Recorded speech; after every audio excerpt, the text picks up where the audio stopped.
right? Okay. And then somebody say, so you saying a man could smack a woman upside the head with a 2x4? I didn't say that. But what I did say was that it was okay to hit a woman. So you see how it's problematic? Because now people can infer all of these other examples that I'm not saying. That's what I'm saying y'all are doing. You're saying one thing, and that one thing that you're doing encompasses the rest of this stuff. When you make a what I woman's can say, behavior okay, a listen. man's responsibility. Listen. What you're saying is, hey, you could drive in a car. Now, I could say, hey, you could drive in a car. You may get in an accident. So everybody just will stop driving cars because they may get in an accident. I can't stop you from extrapolating, or any other person from extrapolating what they're saying. I can't. All I'm going to tell you is the truth. The truth is people change as time goes forward, right? Sometimes they make the right move. Sometimes they make the wrong move. And sometimes I agree. Listen, sometimes you're married to that person and they make the wrong move. Sometimes you married to that person, they make the right move. But Brother Kramer, hold on. But Brother Kramer, you do realize that the statement that you're making right now goes against your argument about men not vetting correctly. This is critical. You can vet all you want. That's my point is the vetting only gives you better odds. There's no safe place you can stand on. I'm glad you're saying that now, because that's not what you said in the beginning. It's not going to get wet. You're going to have challenges. I don't care what you do. So let me chime in on this about the vetting. BMU started all this bullshit, right? Because he said that 4 years from now, your wife can change your mind after you vet her and all that kind of stuff. That still doesn't stop you from having a vet her. You still got to vet her before you marry. It doesn't matter what happens 4 years from now. You don't know. So that doesn't give you license not to vet her before you marry her. That's not what's happening, Mr. Payne. Nobody is saying that's what he said, though. Wait, no, Mr. Payne. Nobody said don't vet. Nobody said that. The problem is that when you wait a minute. Wait a second. Let me finish. No, wait a second, man. It's my turn. You got quick because you're saying something that's wrong. Wait a minute. He said that and he left the door open because the guys listening to this shit could extrapolate to say that there's no use in vetting because 4 years from now, we got dumb motherfuckers too listening to this shit too. So when you leave it open like that, wait a minute, man. When you leave it open like that, I can guarantee you some guys will think that you don't have to vet because of 4 years from now, your wife is going to change your mind. That doesn't alleviate you from vetting. We should bring that shit up. Why bring that shit up? Okay, let me say this real quick. Arpain, let me say this.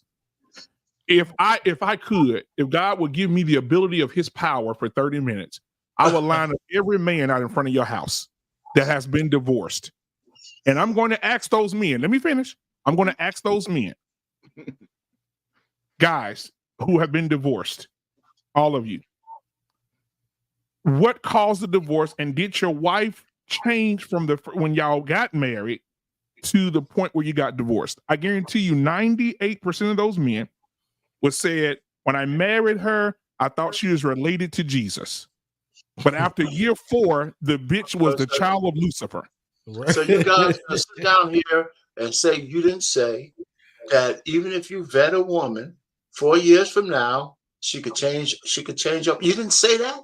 Did you say that? Yes or no? That does not equate to no. Wait a minute, man. Did you say that? Yes or no? Absolutely. It's possible. So the point I'm making is people can interpret that to mean that why vet a woman because 4 years from now, the bitch could change up on you. Then they're stupid. And let them interpret it then with their dumb asses. We don't care about them dumb motherfuckers. So what I'm saying, let them interpret that dumb shit. Okay, before you finish yelling at me, okay, let me just say this. What I'm saying is, the fact is, I know BMU is not saying don't vet the woman. I know he's not saying that. I know he's not. Are you out of your fucking mind? Are you crazy? Listen,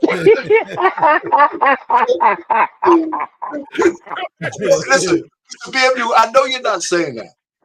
Okay, I know, but what I'm trying to say, it could be interpreted. This is what the other brother was saying, and you were saying you interpret what he was saying to give him a lesson. Beans, you interpret his words to say that he was blaming it on them. That's what I'm saying. Wait, Mr. Payne, it's not interpretation. What I'm saying is this is what it encompasses, right? It encompasses this.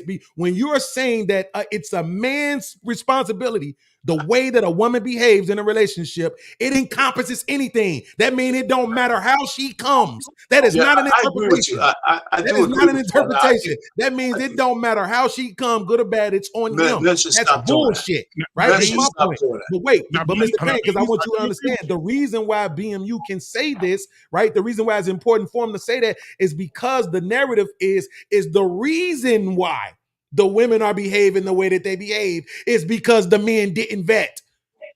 That is the stupidest shit I ever heard in my life. The reason why they act the way that they act, the reason why they are who they like, they didn't have any psychology before they met you. Okay, you can interpret it that way. They came to you a clean slate and you just fucked them up. Come on. Come on, man. Like, I hear you. I hear you. I'm just saying. Okay, And so you know what? You know, some people think up here, and some people think a little bit lower. They might not have got that from what you just said. Dude. Yes. Well, Yeah. what you need to understand also, Arpain, at is this that point, we've been around here for too many years, Right. BMU. Tell them. Exactly. We can't be worried about these stupid motherfuckers. So- Well, you know what? Arpain, let me say this, Arpain. When it comes to the whole vetting thing, okay, yeah, vet, that's cool. Right. People change, people evolve into other things. People that happens, and we have to be mindful of that. Just like like Anissa. Anissa says, a lot of things. She's in the back right now. I know she's back there boiling like eggs on before. Because I think she has something that she wanted to say. Let me get the super chat out the way real quick. Caesar Price, $10 super chat. Thank you so much, my brother. He said, imagine if you told all women that they are responsible for men bad behavior no matter what.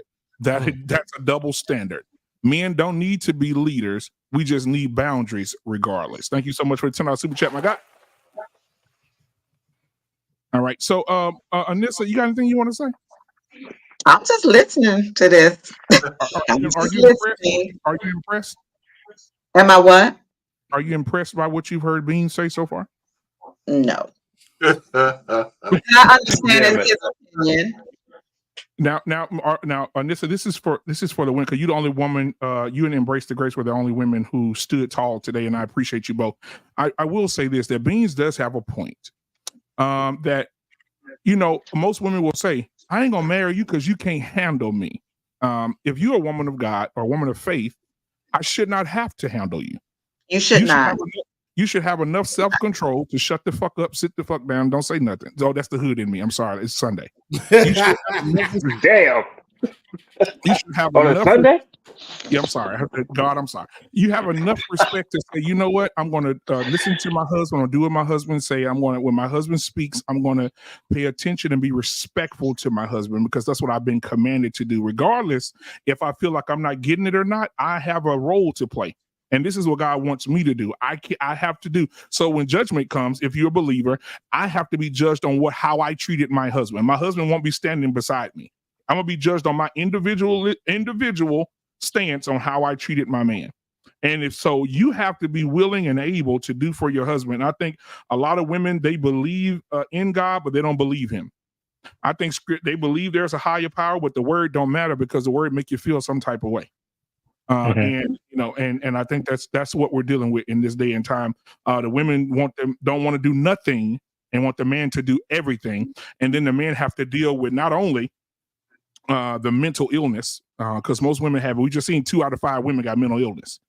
But you have to deal with the mental illness. We have to deal with your mood swings. We have to deal with you. And basically what y'all are saying to me, this is what I'm getting, Beans was on it. Basically what y'all saying is, hey, put up with it, nigga. I'm going to come to this motherfucker, I'm going to cuss you out, I'm going to talk to you crazy, I'm going to throw a couple of Bath and Beyond candles at your head, and you're going to deal with it. I remember one time, what Brother Clarence, I remember one time Brother Clarence, if he's still here, Brother Clarence said that his wife chased him around the house with a fork. He ain't supposed to have done dealt with that. He made it through it. God, thank you, Jesus. But what I'm saying today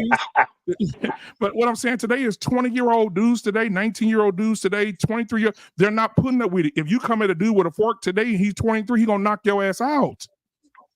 The men are completely different today. Back in the day, the men would run from a woman, a hug her to keep her from coming. Today, the men are asking them, please do it. Come on. I'm going to put you to sleep and I'm gonna take you to your mama's house. Well, So BMU, I just want to say I agree with what you're saying in essence. Uh-huh. Okay, I mean I know you love to go I love you way too, man. off the I deep love you too. end, I love you. but I agree with what you say. What you're saying, I don't think any woman needs to be handled. If you're a wife, you should come in with a certain level of respect for the person that you choose. And you should always first and foremost, you should always, if you're submitted to God, if you love Him, and if you conduct yourself as a lady and as a wife, you're gonna respond a certain way. So no woman need to be handled. If you have to handle somebody, that woman is probably not ready, to be a wife. So I totally agree. I just want to get to a point where women accept their duty and their responsibility, but also that men accept their duty and their responsibility. I think that's what makes unions beautiful. And like again, I think that's why our Payne has been married to one woman as long as he has been, and I respect his knowledge on it because whether you guys agree with him or not, obviously what he has done has put him in a successful position. And to be honest, in my life, my circle down here where I live, those are the people that I am surrounded by. So that's what I see on a regular basis. So that's what I believe in. All this far out stuff that some of y'all be talking about, I have no idea what you're talking about because I don't know a bunch of people that's just out here living all kind of way. The all the baby mamas and the baby daddies and the pookies and the way. That's not my existence. I see a lot of people like our Payne, so that's why I feel the way that I feel and I speak the way that I speak about it. You know what I had a teacher tell me one time? She said, "Look, black man." I said, "Yes, ma'am." She said, "Tell me about this." I said, "I don't know about that. Ain't got nothing to do with me." You know what her response was? She said, "If you don't pay attention to everything in the world that surrounds you, you will forever, Mr. Black Man, be ignorant."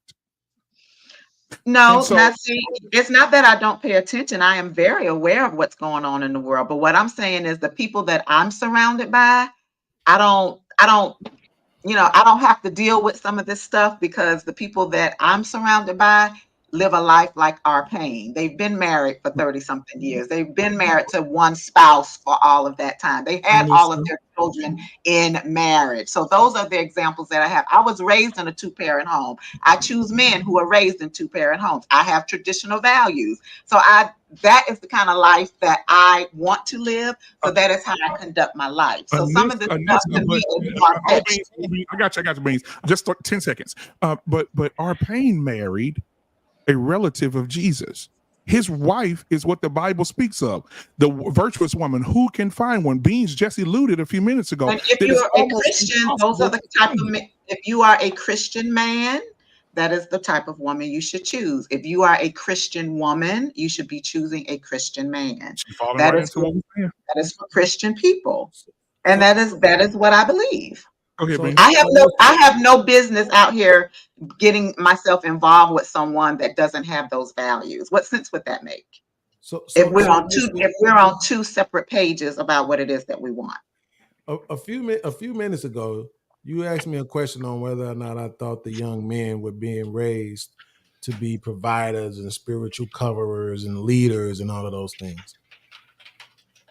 And you're saying that the people you're around and all the men you're around are all these successful Christian guys. So that means all of the young men that you also around are young leaders, spiritual coverers, providers, and protectors, and all of that. What I'm saying is, in my circle of influence, my family, my friends, the people that I associate with, the people that I respect, the people that I would go to if I needed direction or advice, they have lived a certain life, the life that I want to live, and those are the people that I'm surrounded by. If someone's not living the kind of life that I want to live, if you want to be out here in the streets, chasing women or chasing men, if you want to be out here living your life any kind of way, I'm not following you. I'm not listening to you. So I'm saying the people that I'm surrounded with live a life that is what I want to have for my life. That's what I'm saying. Right. I didn't ask you what you were saying. I'm asking you if the young men in the circle that you're around, if they are the provider, protector, leader, spiritual coverers that you suggested to me earlier, that you asked about earlier. What about those men? I'm sorry. What Yeah, was the I'm question? asking you if they are the provider, protector, leader, spiritual coverers that you questioned me about earlier. The young men that I know, if they're young in like their 20s and 30s, that have been raised, that have been born and raised in these unions that I'm talking about, I would say that yes, they are. Mm-hmm. So, But my then- question to you was, if I was asking you, the men that have not been raised under that sheltering and that have not been raised by a father, because you all said earlier that the reason why the women are the way that they are is because they're not seeing it and they're not raised to be wives. And my simple question was, these men that are being raised and born to single mothers, you said that you felt confidently that they were absolutely raised to be husbands. Okay. And I'm saying that the young men that I know that are born to the marriages that I'm surrounded out, those men, I would say that they are. But I definitely don't think you can say that about the ones that are outside of that, not the majority. I'm not saying none, but I'm not saying the majority. But that's just my opinion. Yeah, absolutely. I can understand why you would say that. If I didn't understand exactly what the question that you was asking me, I probably would have said no too. Right. But the fact of the matter is I know what that looks like. Right. This is why I don't like it when guys in the manosphere space use the protection thing, right, as a way to say, women, this is why you should be submissive, because we have to protect you, when 99% of niggas never have to fight over their girl. Right. Beans. So why even bring that up? Right. It's just not Beans. something that happens enough. Right. Beans. Protection is not just protecting women from things that happen physically. It's the exact system, order, and structures that he imparts in her and within his absence. You're preaching to the choir. But why did you say that then? No, I don't say it. That's my point. The guys in the manosphere say it all the time. What if we walking down the street and somebody grab your booty? What if somebody go bang bang in the middle of the night? Who you want to get up to go see about it? They say it, not me. The only reason that I ever give to a woman to be cooperative in a relationship is because you chose to be there. There's no other reason you should need. I don't give a damn how much money he make or don't make. I don't care if he ain't tall, short, skinny, fat, ugly, cute, stank, whatever. You chose to be in a relationship. So why would you want to cause any disdain in your own relationship? Only a toxic woman think that shit makes sense. I'm unhappy, so let me ruin the household for everybody in it.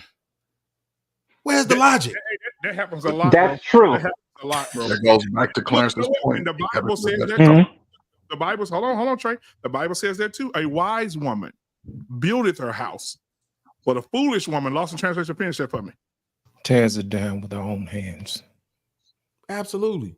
It's better to dwell in the corner of an attic than what? On the roof of the inside the house with a quarrelsome woman. See, this is the Bible telling you it ain't your fault this bitch act like this. It's in there. The Bible ain't say if the bitch is quarrelsome, it's your fault. It said you better off in the attic if she act like this, because you understand that it ain't your fault. I'm not saying I don't think anybody's saying it's your fault how she's acting. It's your fault. Brother Clarence, I'll provide the clip for you later. I'll email it to you. Okay. Your exact words was about the reason why the relationships look the way they look is because men don't vet. That's what you said. Okay, that's what I said. And is that true or is that not true? Are you not true? That's not the reason why the relationships look the way they look. Okay. So you didn't pick the person that you was with that you had problems with. You didn't pick that person. Yes, and people Somebody else picked it for you. Yes, and people lie. It's called Sunday's Best. Wait a minute. Do they lie or do they change? Wait. They lie too. Wait a minute. If you took the time to get to know her and to see whether she's lying or not to you before you entered in a long-term relationship, then you would have seen how her pattern of lying, correct? Right. So therefore, in seeing that pattern, you would have said to yourself, this may be a problem down the road. Maybe I shouldn't pursue a long-term relationship with this woman. Okay, Is that cool. possible that could happen? Wait. Let's put that theory to the test. So you would say the same thing to a woman who was being beat on by a man, that it's her fault she's being beat on? Absolutely. I'm not saying it's her fault that she's being beaten on. I'm saying it's her fault how she respond to it. If she want to respond to it by accepting that and continuing the relationship after she knows she's gonna keep getting beat on, then that's her fault. No. You see, am I supposed to dumb myself down to pretend like I don't understand how you just changed that? I didn't change nothing. You did. You didn't present. Wait a minute. You presenting what you want to present. I'm presenting what I'm presenting. Yes, you're presenting you're presenting that a man should have vetted better argument for the man. Why aren't you saying she should have vetted better? I'm saying the same thing. I said it. No, you not, nigga. You just said that if she stays in the relationship. You're blaming her if she stays in the relationship. Calm down, Beans. I don't have to, because you understand the words. Let's put our emotions to the side. Let's just think for a second. Okay, I said it in the private chat that a woman has to vet as well. I didn't say, I'm not saying that a woman doesn't have to vet. It's not your fault. If something happens out of the blue, if somebody does something, brings a new pattern into the relationship, that is not your fault, man or woman. That's not your fault. Okay, now here's your fault. Here's your fault. How you respond.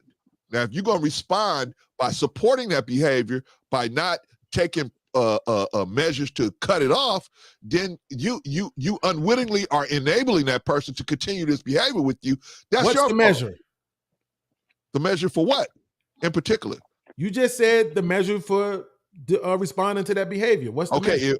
Okay. What are you talking about? The woman getting beat on? Is that what you're talking about? Any one of them you want to use? Okay, let's take the woman getting beat on. If the woman keeps forgiving this man and allows him to keep beating her up and beating her up and beating her up, well, you can't blame that on the man no more. You have to blame that on the female, because the man is showing you the pattern that he has, and you are continuing to accept it. Same thing with a man. This woman going out and sleeping with your friends, your cousin, your uncle, your brother, and you continuing to take her back, then, I mean, that's on you. So Brother Terrence, let me ask you. I understand. Let me ask you. Listen, Beans. Listen. I heard you. Hold on. I'm smart, brother. I'm sorry if everybody isn't. Listen, so the dude hits the chick. Beans the boy. The dude hits the chick the very first time. Right? You're saying the woman should leave immediately, or should she stay?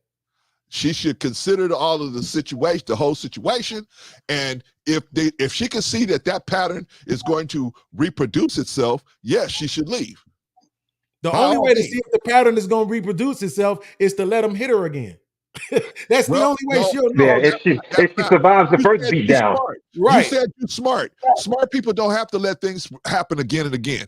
So if she can see, I'm not hear this. Am I the only one who hear this? What is happening? You just said she has to see if the situation is going to repeat itself again. How else will she know if it's going to repeat unless he hits her again? I was quiet when you were talking. Remember that? Absolutely. We're having a conversation right now. Somebody on the panel told me that earlier, so I just wanted to bring that back. Absolutely. We're having a conversation right now. Go ahead. Okay. We have now. We're going to go back and forth because it's having a conversation. So we don't have to wait on your long soliloquy. I needed to remember that you were talking. Okay. Anyway, like I said before, nobody should be getting hit over and over and over and over again. But things can happen, right? A person could go out of their mind because of the stress of the world or whatever, and they can start taking it out on a woman or taking it out on a man, whatever. Right. But if you know the person well enough to know this is an outside pattern, and you can see that it's building up and coming again, then that may be, now that's something you have to train yourself to be able to see. You being married to somebody, you got to learn that person for your own safety. You have to learn this person and their habits and their patterns. Because if you don't learn that person, and they could throw a twist at you at any moment and you could get thrown off. So I don't suggest no woman go out there and repeatedly get her butt kicked. The first time it happens, a consequence should come down so severe that if she decides to stay with him, he'd know better than to ever do that again, or just leave. But I don't promote violence in a relationship, not to man to woman, woman to man. No, never. Got you. BMU, you know what's so crazy about this? It's because you read the statistic earlier saying that the great change in the marriage comes in the 4th year, right? Yep. And we all know the average black marriage lasts how long? 3 years. 3? No, at 5 years. Okay. To be fair, 5.5 years. To be fair, right? 5.5 years, according to the statistics, right? He just said that you have to learn people. Yes. That is I don't even have to checkmate you. You just checkmate it yourself. That is not a vetting problem. That's not. Because you have to learn people. No. According to you, wait a minute. See how easy it is to want to talk to somebody else talking is easy, right? According to you, right? The person has to vet. But then now, according to you, you have to take time to learn people inside of the marriage. Listen to me. That something? Listen to me. Vetting only improves your odds of having a better character person at your side. You said that. We heard. It just only improves your odds. There is no foolproof place where you're gonna stand and you're gonna be. There's never gonna be no challenges. I don't care how good of a situation, how good of a woman you got, how good of a man you got. Okay, so don't try to make it sound like I'm trying to say something. I'm not making it sound like nothing. I'm telling you. I'm telling you that even we heard what you said. Nobody can hear me because you keep talking over me. You just started talking over me, nigga. No, are you serious? And I stopped talking and let you get it out. Okay. I'm not, because it don't matter. I know the kind of people you must deal with. I know the kind of people you must deal with. Wait a minute. I know the kind of people you must deal with, but I'm not a nigga. Just to get that straight. I'm not a nigga. I don't consider you a nigga. I don't consider nobody else a nigga on this Really? panel. All this cutting off you've been doing, that's what niggas do. Right. Okay, BMU, hey man, I am done. I thank you for allowing me to come up here and appreciate you, man. But I don't talk to the crazy. So y'all have a good one, man. I'm gonna review it. I'm gonna show the world what you really are. I'm gonna review it. I'm gonna show the world exactly when you said the reason why men have these problems in their relationship is because they don't vet. Those were the words that came out of his mouth. Now he don't want to be held accountable. Up here, BMU. What's going on? BMU, am I making that up or is that what he said? Listen, what happened is y'all got into the argument. You ended up pushing him into a corner and made him realize what he was saying. And then when he tried to do it over again, he tried to backpedal out of it, but you held him accountable. At all. You can't do that to me. So listen, this is what happened. This is what we need to do. We got Modern Renaissance Man in the building tonight. We got Hink in the building tonight. We want to get their perspective. Love you too. Yeah, boo, Hink. Modern Renaissance Man. Hey, listen. So I want to get Modern Renaissance Man. You were here first. Let's get your perspective on what you've heard so far. Then we'll get Hink in here. All right. Thank you. No, can y'all hear me pretty good?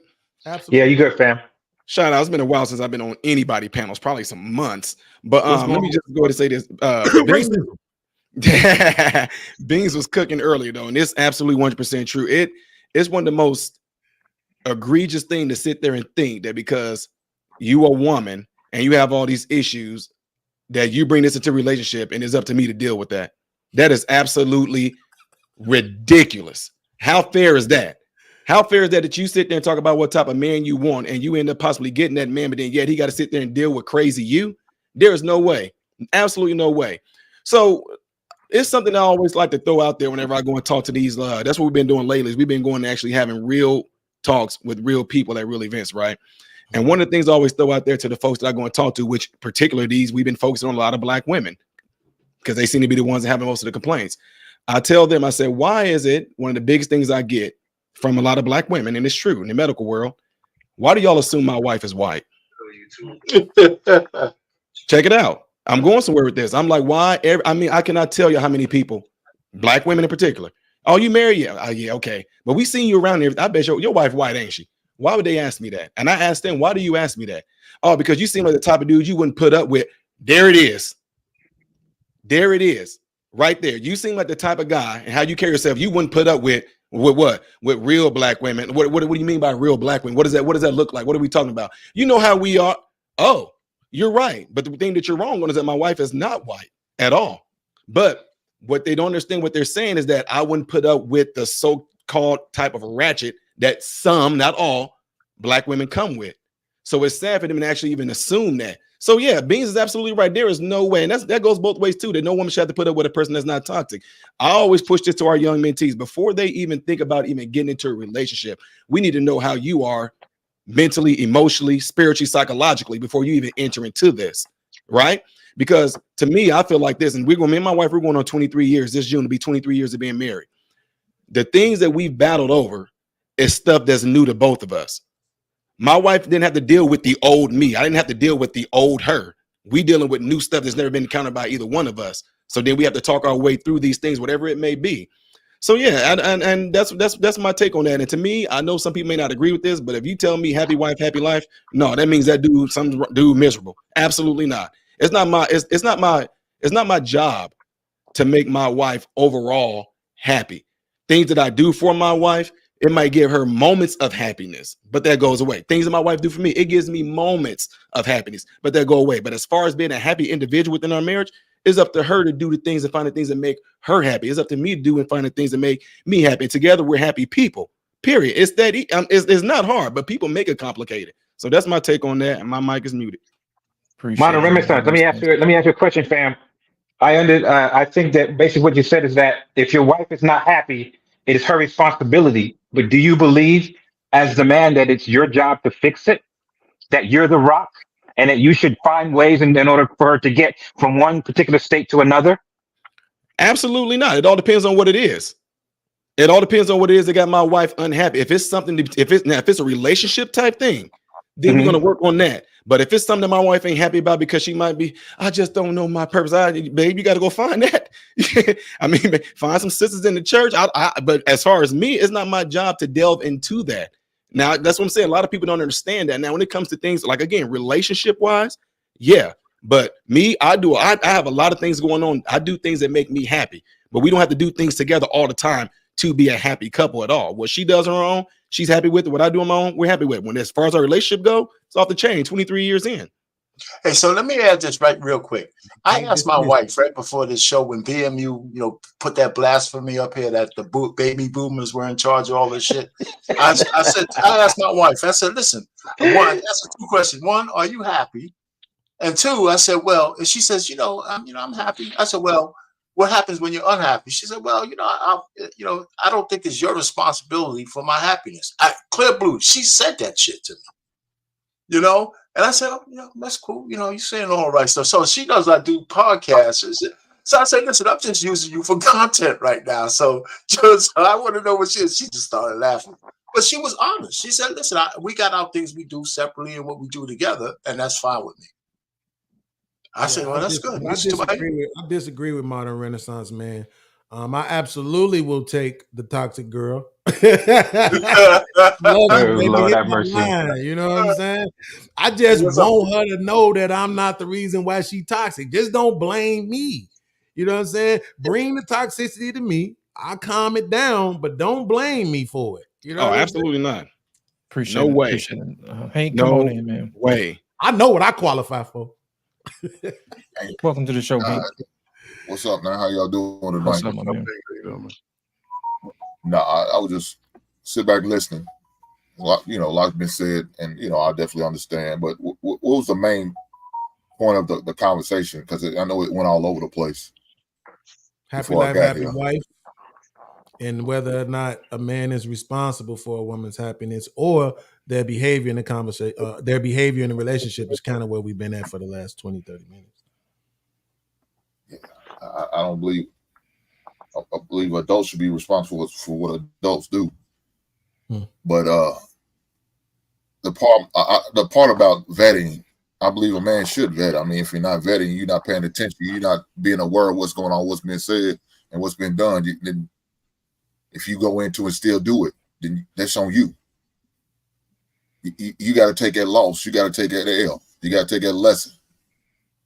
If you go in there not doing what you need to do, being aware, paying attention, seeing all the signs, watching how she moves, listening to how she talks, and interacts with family, friends, and loved ones, if you're not paying attention to all that, like that shit won't ever blow back on your ass, yeah, that's on you. If you marry this heifer, you got to take this loss too, because you made a bad decision on putting a ring and blessing that woman with your last name, knowing she act like this, and you ignore the goddamn red flags like it wasn't gonna happen to you. Oh, I feel like I'm better than that. I feel like I'm too good. She'll never do me like it. Bullshit. It's just not your time. And when it was your time, you pissed off, you hate it, you don't like it. No, dog. You knew it was coming. It's only eventually, but it's only a matter of time. So what you gonna do? You gonna stick with it?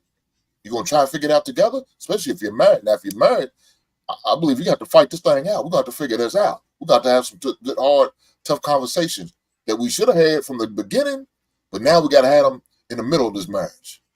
And it may not go the way you want to, because her ass may not be willing to move off that line. She love being trifling. She love being nasty and being an asshole. So what you gonna do?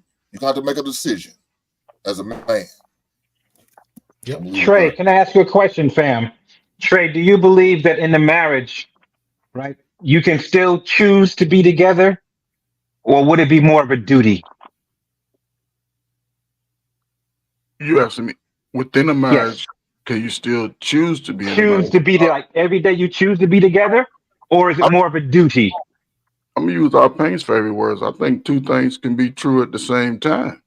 Because once I commit to that covenant of marriage, then it's my duty to honor that through my life. You know, I have learned that within the first 5 years of my marriage. I learned that, like, listen, she accepted me despite my lifestyle before her.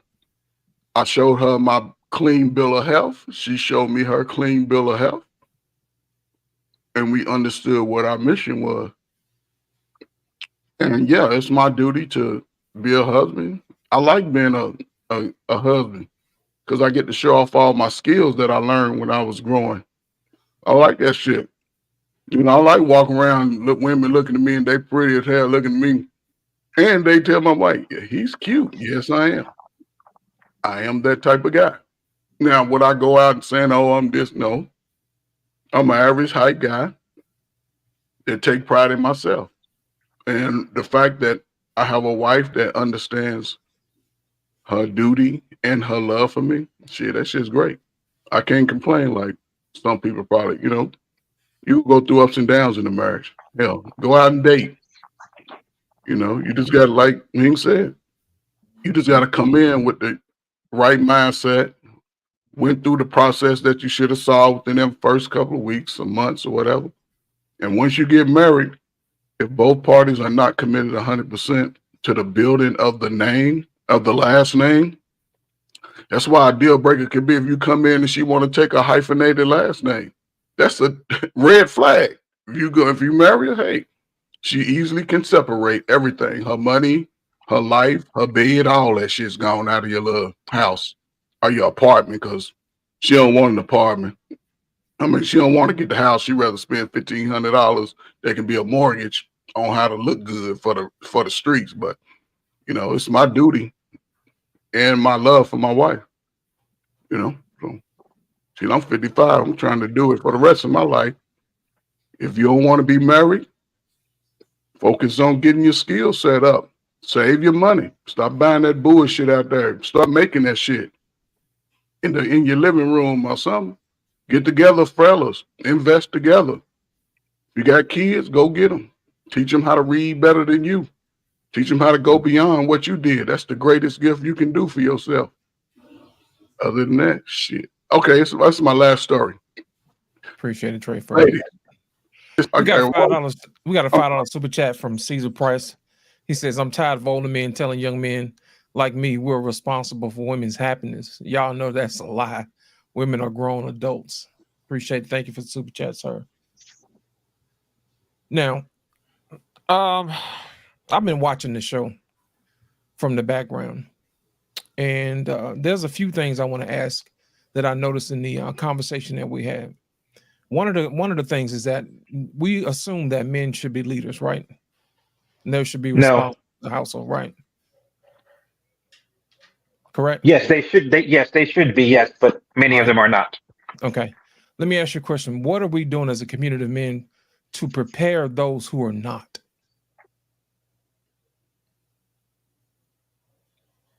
Well, I'll speak for myself, right? I happen to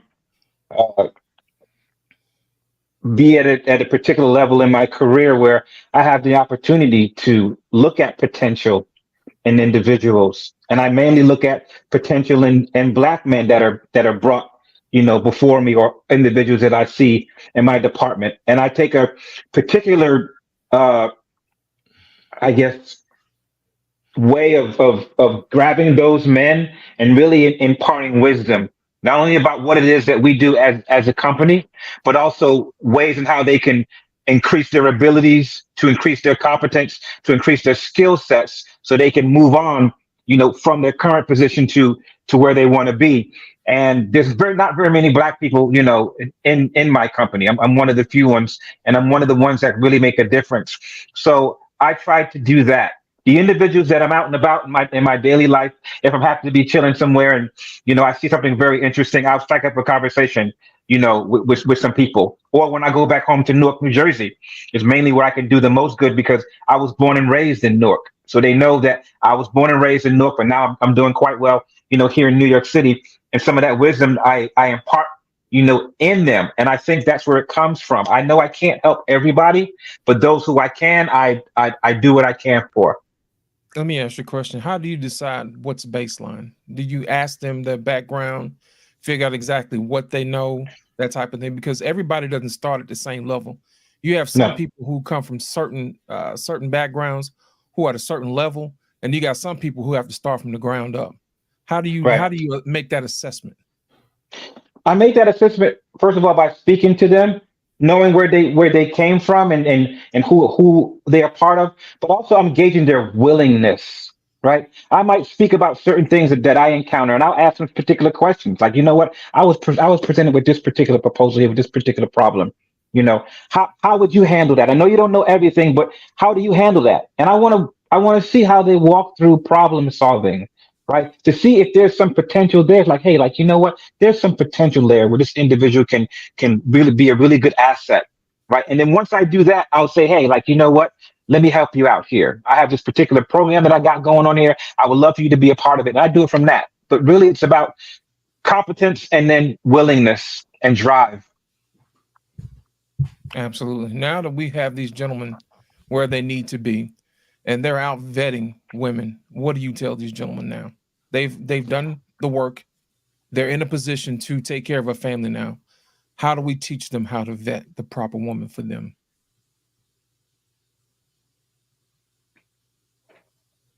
Well, what I do with our young men. No, that's for anybody, man. Y'all jump in. Yeah, that's why I stopped. Anybody, someone else can answer. Right. So what we do, we actually, this is something that I do on a daily basis with our young folks in our mentorship programs. What we do when they get into those particular positions like that, we have them ask, certain type of questions and pretty much what they go in there for. So for example, one of the things I do is I have them get into this thing where I call like a superiority mindset. And what I mean by that is that we have them go in there without the intentions on trying to become this person's boyfriend or become this person's girlfriend. You are literally going in there to literally learn how to get to know this individual as if there was a friend that's at these after school programs. You get to know them just like that. Take all the feelings of infatuation and all that stuff out the window and really try to get to know who this person is as an individual, especially if you have intentions on possibly making this person be your mate. So when you put those feelings and emotions, all the butterflies and stuff out the way because they're going on a so-called date, they're able to logically think through the situation and try to get to know this person as an individual, to know what their goals are, what they're looking forward to. Do they want to be married? Do they want kids? Do they not want kids? Or are they career driven?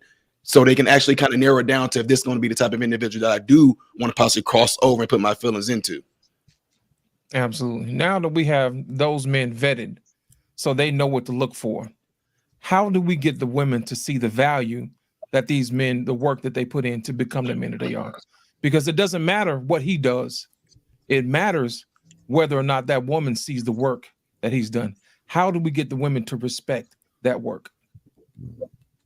Well, so first of all, part of vetting, I think modern Renaissance man. I'm sorry. I think he left. It's stop. First of all, what are we looking for? What are we looking for as a man? She's irrelevant. Part of leadership is knowing what we want as a man who's, first of all, are we looking to get married? Am I a man who's looking to get married? So if I'm a man who's looking to get married, I need to figure out what I want. So Mr. Bennett not up her, but shout out to Mr. Bennett. He got a whole list. I agree with that. You have whatever you're looking for, whatever you're expecting, whatever you want, you have to let it be known. This is what your expectations. If I want kids, I need to be looking for a woman who's willing to have kids. If I want multiple kids, she said, I just want one. No, ma'am. I'm looking about 3 or 4. I can afford it. That won't be a problem. If you need to stay at home while taking care of the kids until the kids get to school age, you can do that. I can provide that. So this is why I want this, because not only I want these things, I can provide and afford these things. All of those things need to be talked about and said with yourself first. You got to know what you want, what to expect. So now you know what type of woman you're going after. If you don't know these from the giddy up, don't go after those women. Don't make them moves after these women, because they're going to try to, what we say, appease you just to get your attention or just to get with you. No, don't tell me that. I don't want to hear. No. I want to hear what you have to say. What's your stance on kids? What's your stance on teaching? What's your stance on disciplining kids? How do you expect to deal with in-laws? Is your family one of those who are overbearing and overly involved in your life situations? Or are they more standoffish, allow you to handle it? All of those things need to be had. You need to know if you can deal with that or if you can't. Because all of those you got to present to, because all of those things are going to possibly come up during a relationship, during a vetting, during a dating period, all of that things. So you got to know, is this what I'm willing to do? Is this the type of woman I want? And this is the type of woman she's going to have to be. So I think even in agreeing with him somewhat, I think that step needs to come back a few more years just to a younger generation, 16, 17. Because unfortunately, you know, we see by the numbers, a lot of us, whether we having children or not, shit, we out there, they out there doing some egregious shit by the time they get 21. They done had the whole damn experience, male or female. They out there like porno stars. It's too much of that too soon. And I think, you know, as far as a man, you know, you have to look at yourself from day one. Once your scrotum sack drop and you realize, you know, maybe dad's around or not, because the numbers say what it is. If you're born of that type of situation, then you really have to, and I think you should connect to guys that are pretty much doing things within their own lives to help their own lives. Meaning if I'm a 14, 15, or you know a 14, 15-year-old boy, and you're a good guy, then you got to sit down and talk to him about the responsibilities of sex. Wear a condom. Can't tell him not to have sex. Hell, as shit, wake him up, tap him on the shoulder, like, what we doing today? Wear a condom. Show him the video of your breakout on your shit. Show the video that, like, you can take a chance or not. If you want to have children, save that for marriage. Do not have a child out of wedlock. You have to teach them that. The women going to have to teach the little girls. Even some fathers can teach the little girl a little better about it. You know, show her what it is to be out here. Because the women, they're going to show them how to be in the same uniform. They're going to buy them with their little titties out. Everybody got their ass and titties out on the women's side. Especially the ones that are pretty much single. They trying to be seen too soon. The young girls and even the young women, they oversex. They done had too much of that exchange of bodily fluids too young. Women, y'all have to teach them to preserve their body. Their golden ticket is their body. Y'all go. The golden ticket is the body. And if you a smart girl and you go get your college degree, great. But that doesn't mean that you're a prize to the men. You can flaunt that to the women. Yes, girl, I did it. Yeah, girl, you got your degree. But some of your friends who didn't may not like you. The men, that doesn't make you the winner to the men. Men, same thing. You've been getting slapped around. Focus on self. Exercise, run, read, eat healthier. Fucking get a college degree, get a trade, become a doctor, lawyer. All of this. It's my last little story. And this is to the men and the ladies. If you were on an island, ladies, and it was one man, it was 12 women, and it was 12 of you all, your friends or whoever, and it was one guy, and he was built 6'6", and he had 4 or 5 sixes going on, and it was 12 of y'all, and it was one of him. Would you all cooperate to get with him? Would you fight amongst each other, compete amongst each other to get with that guy? He got all the physical features you want. He can provide you with the lifestyle of soft girl era, luxury, and everything. Would you be fit? Would you try to stay fit, or would you go over and eat up all the fruit on the island? Would you submit to him if he called you and he wanted to talk to you? If he said, "Hey, Saprita," would you smile at him? Would you do that, or would you just have an attitude, "Don't talk to me"? He wouldn't have I to say talk. all that because of this. In America right now, for every one black man is 12 black women. Why the hell are y'all worrying about these damn women? Why are y'all chasing them? Now, if you doing your thing, they gonna run up on you. You pick and choose. You can't be like the rappers and the people all in Hollywood and pointing them out. No, they gonna come up to you. They gonna be quiet. You talk to them. What you looking at? You gotta look at the real things. You get off to herself and you have a conversation. Is she looking around and smacking the lips, all that, man? If that's what you want, you dive into it, you take what you get. Other than that, you can be $100,000 guy just putting in the work. From 18 to fucking 24. From 18 to fucking 45. Get out here, do your shit, and the world will be yours at 50. I'm trying to tell you. Sit around, keep crying about what the women ain't doing. Sit around, keep talking about dudes that had their heart broke. Shit. You shouldn't be listening to a dude 40 and you 25. You should go be out here picking up cars for a living, stacking your money. If a woman don't show up, move on. She ain't on time at the restaurant, pull off, get in your car and leave. She should be waiting for you outside because you that man. Mm-hmm. Hey, BMU, let me ask you a question real quick on this topic, because he mentioned 12 to 1. Now, Isaiah was a prophet, correct? Yeah.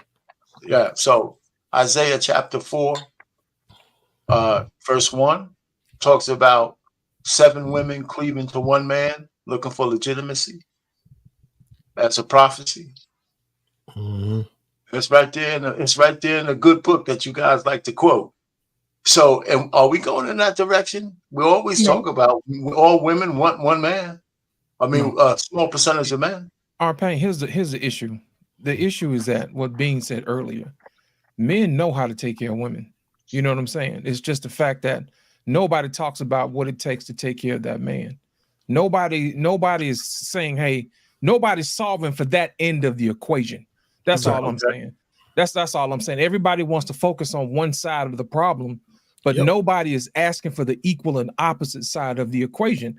Yeah. And my whole thing is this. I think it's because men are cowards. Okay, so did I say something wrong though? Because that's not what I said. No. I understand what you're saying, but I'm just saying in gist what I'm listening to the conversation. It's the fact that men are cowards because they're afraid to ask what they want. Yeah, I agree with that. They're afraid to ask what they want, and that's my whole thing right here. I ask men all the time. For those of you who have children, let me ask you a question: do you have authority over your kids, and can you enact discipline over your kids? Yeah, of course. Yes. Let me ask you the same question about your wife. Yeah, I can. Absolutely, and I do. Yeah. Y'all was a little slow, gentlemen. I'm gonna be honest with you. Y'all was a little slow. Yeah, but what kind of? But if you're talking about if you had to think about it, I hear what you're saying. If you had to think about it, yes, right. Okay, I don't want you to put on for the book now for the I hear what you're saying. You know what's crazy about that loss of translation? Because it's for the same reason, right? What do we always hear? Kids get told by their parents, right? As long as you under my roof, right? The reason why you're supposed to listen to me is because I provide you your life. This is the same thing we saying about women, right? This is why I said the way men talk about women is like they either children or pets, right? We don't talk about them like they're billionaire, network owning, you know what I'm saying, human beings. Lost in Translation was just about to put the seasoning in the gumbo. The reason why I say that. Go ahead, black man. No, because you were saying you asked the question. Can you ask it again? Because you did it so slick. I'm starting to wonder if you're a lawyer or something. Listen, because you did it so slick. Can you ask the question again? I asked the question. I said, gentlemen, do you have responsibility over your children? And can you enact discipline? Yes. And everybody said yes, without question. Come on. Then I asked him, I said, what about your wife? I got about 5-6 seconds worth of crickets. Yeah, because they know but I'm in all transparency, in all honesty, it's been a while since the last time I had to discipline, her. you know, and that's when I had to think like, wow, I can't remember the last time I had to discipline her. Obviously, there's been some small corrections that I had to make, but it's not as egregious where my children. And I think that's where I had to kind of this small little hiccup on that. Right. Let me ask you a question. In the event that you do have to enact some type of discipline, how do you talk to your wife? How do you explain your grievance with her? Brother Loss. I go. I'm not gonna go all the time. First, let somebody else go. I'll go. Anybody? I'll go. Yeah, So, I ain't never seen Arcane this quiet in my life. I mean, I didn't know. I know, right? She's blink twice if she's standing right there. Want me to land the plane. Now I'm trying to chill, let everybody else talk, and you're getting. Listen, I already told you how I check my wife. I don't know how many examples I can give you. I gave you a lot of examples. I wait for this.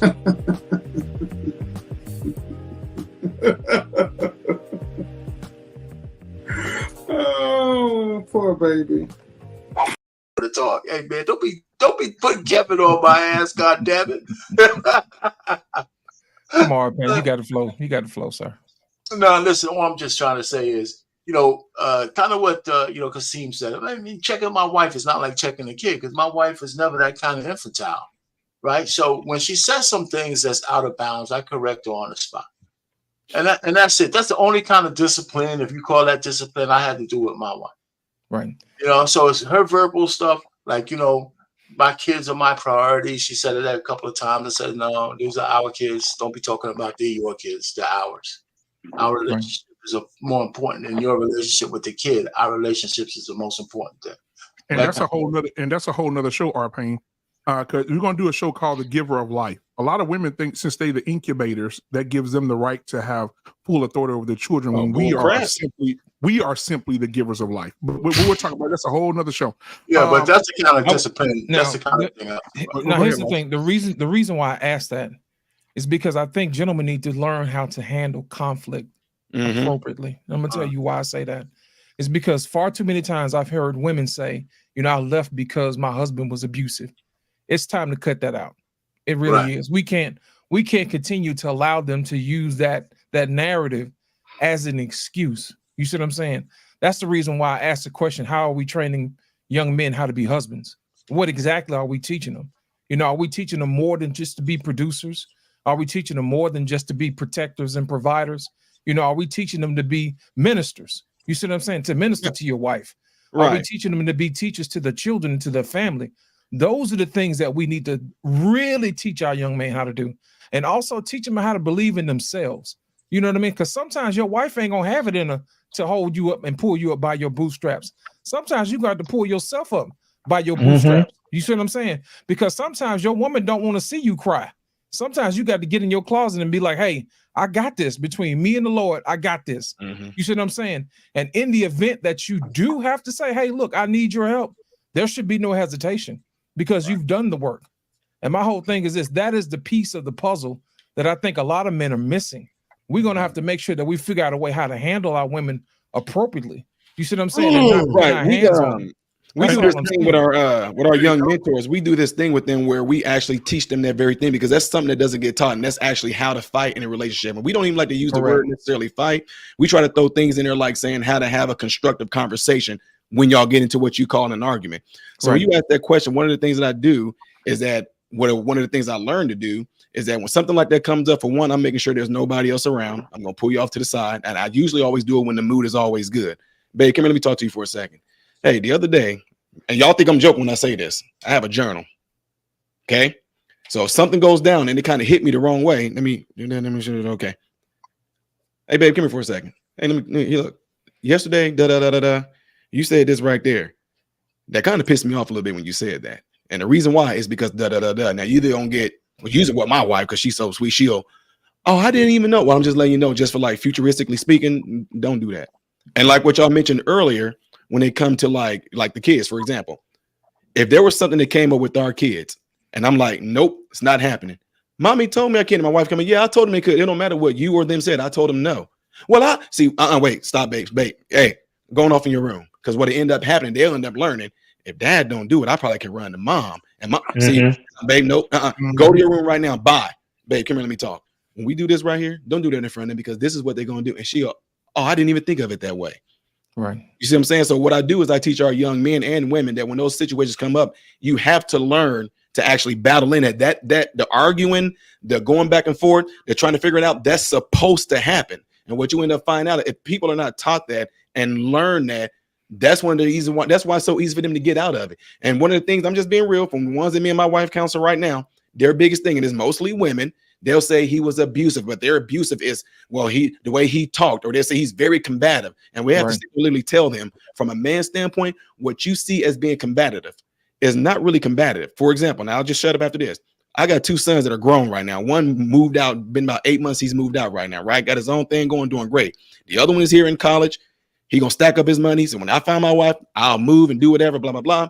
But as my sons got older, when me and my sons would talk, you see this. No, it's not yet. No, it's not because of that. My wife like, dang, what are y'all doing? And we all look at her like, what are you talking about?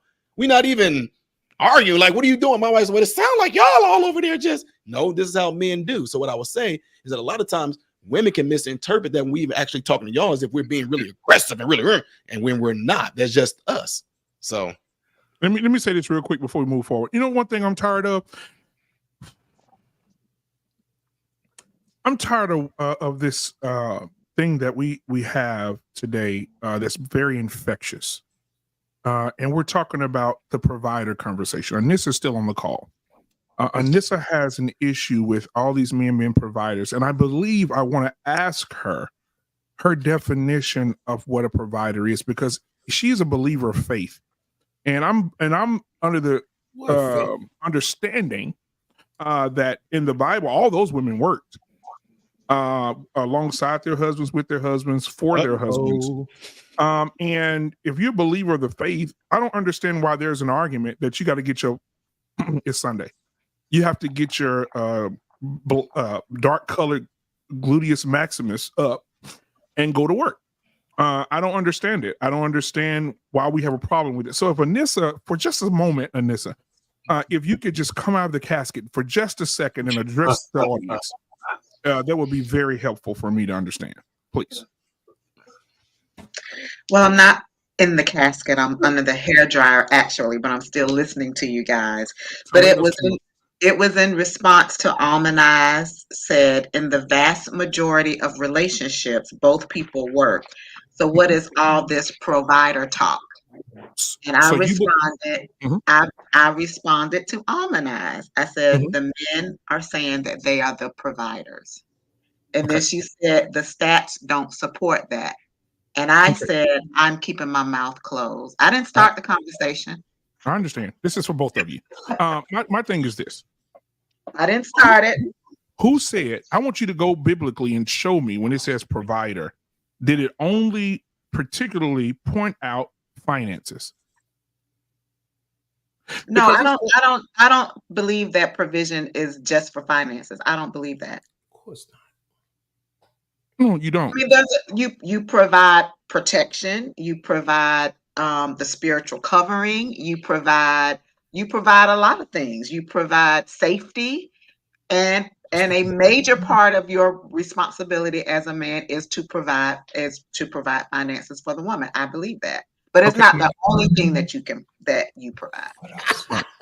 So a woman lost in translation. A woman worketh with her hands, and she finds a field and buys it, and everything that she grows from that field, she tends that field and gives it to her husband, and her husband delegates that money along with the money he made, which makes her work. Lost in translation. Can you help me here? Because it's Sunday and I'm trying to be holy. Here's my whole thing, man. I think a lot of times women take advantage of this whole provider thing. They really do, for their benefit. I'm just gonna be honest. It sounds good to the fellas because it makes them seem like they're Superman. You can put your cape on or whatever. But I don't understand. If y'all ever paid attention, you ever seen a farmer back in the day used to hook up 2 oxen. He didn't hook up an oxen and a jackass. He hooked up 2 equally equipped oxen and they pulled together. And that's how you get it done. The problem is we got some people who want to get hooked up to the machine They want to get the glory for the machine, but they don't want to pull. You know what I'm saying? They want to tell all their friends how they be out there with their man, but they really don't be helping for real. You know how I know? Because usually men die before their woman does. And it's usually because he's worn out. And that's the main reason why men leave here earlier than most women, because most men provide their women with a soft life. I'm just being honest. Facts. So this is my problem. Beans, come on, Beans. Let me pour some sugar in your coffee before you say that. I need you to have this. Last week, Anissa is so beautifully said, yeah, but a man should ride. A man is a leader. He's a leader. And I say, we're supposed to help each other. We do. I say, so if he needs you to mow the yard, you mowing the yard? I'm not mowing no yard. Yeah, I remember that conversation. Yard work. I Let me don't. ask you this. Hold on a second. I Now, never earlier, have. I'm just saying it's something Now, I've never done. I don't Anissa? enjoy. I'm not cutting the grass. Anissa, earlier, you said that men should be leaders, right? Absolutely. And men should lead, right? They should. And you believe in your leader, right? I do. I see where you're All right, going. If he asks you to cut the grass, what are you going to do? I am not cutting the grass. Oh, you don't need to be married. Wait. Now this is not the wait. Real quick. Payne would not Real have quick. his wife Is this cutting the grass. same? Is this the No, same let me- woman that was talking about the church women and stuff Hold on a earlier? second. Let me put the cherry on top. Payne says in his 30-something years of marriage, he has never, Listen, ever Anissa, we're not listen. asked his wife Listen, to cut the grass. Anissa, listen. I'm not the other fellas. I'm not going to allow you to deflect. Let's get back to what we talked about earlier. I answered your question. I answered No, your no, question. no. I wasn't finished yet. I'm not I wasn't cutting finished the yet because you gave me your response, and now it's my time to retort. Okay. Now, earlier, you said that the man should be the leader, right? I did. What good is a leader if the followers don't execute? I am not cutting grass, Lost. I don't care how you put it. I don't. That's care not how the you question twist I it. asked. I don't care what you say. Remove I'm the not grass. cutting the grass. Look, Okay. Anissa, remove the grass. Okay. Okay. Because we got an issue there. My issue is this: what good is a leader if the followers don't follow? That is the crux of the problem that we have today. We have a whole bunch of men who are assuming the position of leadership, and we have a whole bunch of women who refuse to follow. So that leads me to believe that the issue is not with the men. It's with the women. Nope, you're wrong. See, you're wrong. See, the problem I'm is not these cutting men grass. lack It's your masculinity and they responsibility. lack the finances Not and mine. they lack what it takes for the woman to respond to it. Lost in translation. See, you don't understand, man. You wrong. Okay, So they have to the men. liquefy. They not They have to leading liquefy. right. They not proper leaders. They don't know Right. how to lead these women into following. Get out of here. Checkmate. But Checkmate. I'm going to say this, and all the men, the women that I know that are married in my family that have been married as long as Payne or longer, none of them have ever cut the grass. I've never seen a woman with a husband cut grass. Me, My personally, wife does. that's your wife. I'm saying I have Listen, You said you never seen a woman at all.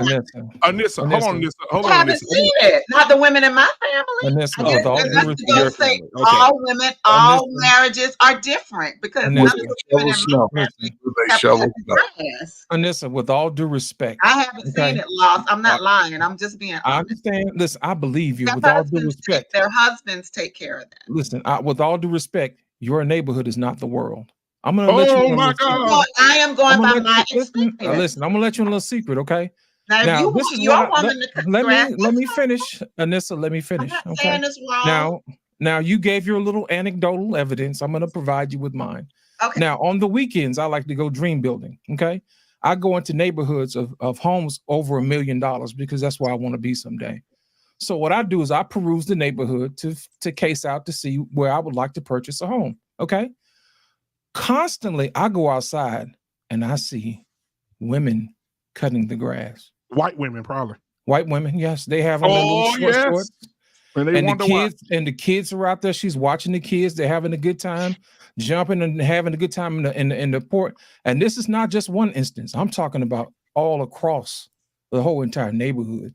why. You know why? Because they want to stay fit for their husbands. And they say, you know what? If I'm going to stay fit for my husband, I'm going to make sure I put it to use. I'm not just going to be pushing a stroller I'm going to get something done to take something off the plate for him. I think that those type of women who are unselfish should be wives. I've said it again. I've said 1,000 times. Women who are selfish should not be wives, because those are the type of women who don't know how to reciprocate. And I will tell you all day long, you do not pour into something that does not pour back into you. Well, I will respond to that. Some women enjoy yard work. Some women love to garden and they love to do all that. And it's absolutely nothing wrong with that. I'm just saying, in my experience, my parents, my mother and father, I never saw my mother cut the grass. My aunts that have been married and are still married, I have never seen them push the lawnmower. That is something that typically, in what I have seen, the women typically take care of the household, the inside, and all of that, and the men take care of the outside. Now, again, the men enjoy it. They want their yard to look a certain way. They want their grass to look a certain way, and that's something that they enjoy doing. If you enjoy doing that, it's absolutely nothing wrong with that. I'm gonna let you in a little my experience.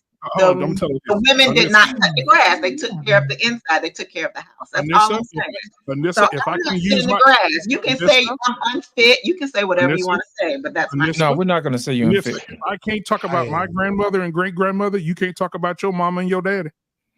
I'm gonna say it, but I ain't gonna say it because she won't cut the grass. Well, here's the thing. Wait, but I got a question real quick. Did she mention earlier? Didn't Anissa? I might be mistaken, but did I hear you earlier say you don't cut grass because you never knew how to use a lawnmower? I have never cut grass. I mean, you did. My mother, I just told you, my mother never cut the grass because my father did not let her. I did not grow up cutting grass either. Understood, but did you? I'm just saying, did you? That I did. But you did mention that you said you don't cut grass. You said because you don't know how to use a lawnmower. I said I don't push a lawnmower. Okay, I thought I heard you say because you don't know how. I've never caught one up. Can you push a broom? Because I've never cut grass. How would I know how to use it? I've never. Can you push a broom? What about a leaf blower? Vacuum cleaner? What about a leaf blower? Absolutely. On the inside of my home, yes, I can do a leaf blower. Self-propel ones with the hook on it. Come on, man. I'm trolling. I have answered y'all's question. I'm sorry you don't like it. That don't mean that the answers make sense. The reason I give you that. Thank you. You don't have to like it. I'm just saying that's the one thing I'm not gonna do. If you want to hold it against me, hold it against me. I get it. I get it. LIT. See, look, let me stand in the gap for you, Anissa. She's old, right? So because she's old, she is clinging to these outdated ideas, and we have to be willing to give people grace, right? When they find it difficult to accept new ideas, we have to be willing to accept that, right? So my mom was the same way too, until she owned a house. Right, and she wanted the yard to be cut a certain way. Well, she got out there and did it. But then here's the thing, though. Hold on. Here's the thing, though, Anissa. Here's the thing, though, right? Because if you remember, while you was talking, I ain't say nothing, right? So here's the thing, though, LIT. Guess what? When my mama wanted my stepdad to cut the grass, guess what she went and did? Because he's older. He like 81 now, right? So this is probably about 8 years ago. You know what she did? She went and bought him a sit-down mower, right? I want you to cut the grass, but I know you're older, so I'm not going to ask you to walk around and push this mower, but I'll buy you a sit-down mower, right? That's what she went and did. See, my mom had to realize that she had to step into the future. She couldn't hold on to these old ideas because, respectfully, she's different from Anissa and a lot of these other modern women where she actually prioritizes marriage, right? So because she prioritizes marriage, it's whatever it takes for the marriage. You see what I'm saying? Period, point blank. Now in the beginning, it wasn't like that. She had to go through 4 marriages before she got to that point. But she realized at some point I have to prioritize the marriage. Okay, cool. So I can't have these outdated expectations. You the man, so you got to mow the lawn. Well, not necessarily. Right? Because I got a different husband. I don't got a 40-year-old husband. I got a 70-year-old husband. He can't push this lawnmower like that. Let me go back to sit down. Now he can't even ride the sit down, right? Because his memory is starting to go a little bit, right? Function's starting to go a little bit. So she had to get rid of that. Now, guess what? Now I got to pay this guy to come every week or every 2 weeks, about $40, whatever it is, to take care of the lawn. Not let me go in here and beat you down. We divorced because you can't take care of the lawn no more. You see what I'm saying? That's what's wrong with the modern woman, is that they just have not reached that point yet where they understand my relationship is not about money. Right. And it's not about me trying to hold you and constrain you to every idea that was once applicable to the husband. Oh God! All of this for cutting grass. No. Here's the thing. And this is the reason why. No. It's not about the cutting of the grass. It's not about the cutting of the grass. It's not about the cutting of the grass. She missed it. I'm just saying that is. I'm just saying about the cutting of the grass. Example that I have had in my family, the men took care of those things. We heard you. We heard you. And when they got to the age where they couldn't do it, they were professional men. They just paid $40 and had somebody cut the yard. It's just not that big a deal. So let's reach. So I'm glad you said that. I'm glad you said that, Anissa. Let us ask you this question now, Anissa. If your leader, your husband, your leader, who you said you willing to follow, if he said you pay for the grass to get cut, would you pay for the grass to get cut? Baby, I got plenty of 40s. I would pay for somebody to cut that grass. See, there you go. $40 is not gonna make a dent for me. Okay, I would pay $40 and have that grass cut. There you go. You had to ask for the right question. Go ahead. Just talking. Goddamn. Why I got to cut most of these people don't. These women won't cut grass. Even these younger women, they not cutting no goddamn grass. First of all, they not cooking. What makes you think they gonna cut your goddamn grass? Goddamn right. Goddamn right. The heifers are not cooking. So you think she gonna get out there and cut yards? No, they not cooking shit. They not cutting shit. They not gonna do anything for you motherfuckers. If that's the type of woman you got. Now look, me, I don't have no problem. My woman's not gonna cut grass, but guess what I'm not doing? I'm not cleaning a goddamn thing in a goddamn house. So she knows everything in the house. She got to cook, she got to clean, she got to dust, she got to do all vacuum, she got to do all that shit. I'm not doing none of that shit. That's fair. That's absolutely fair. I'm not doing none of that. But absolutely, am I gonna get out there and cut that grass? Yeah, but I don't call it cut grass. That's you motherfuckers don't know what nothing done. But my lawn is manicured. Fuck y'all. I don't know what y'all talking about. Keeping that lawn together. Weed eater and an edger. I mean, god damn. This nigga named his lawn. Don't expect these young women to get out there and cut no yard. They not. I don't care if you down in the back or whatever. They're not getting out there. They gonna look at you like I tell you pay somebody. All right, you selfish. So look, listen, that's what we're gonna do. Now look, Hank, I'm not gonna make an argument against what you're saying. I think that he was using it as an example, right, to show that sometimes the followers don't follow correctly, right? You're giving me pushback. You're not being what the leader needs in the moment, right? But to that point, the lady who lived next door to my mom, guess what? She take care of her lawn, all of it. She do it all. She manicures her own lawn. She trims her hedges. She be out there with them big ass shears. I be hoping she don't cut her fingers off. She does it all on her own, bro. Right? You know, her husband is in a wheelchair. You know what I'm saying? So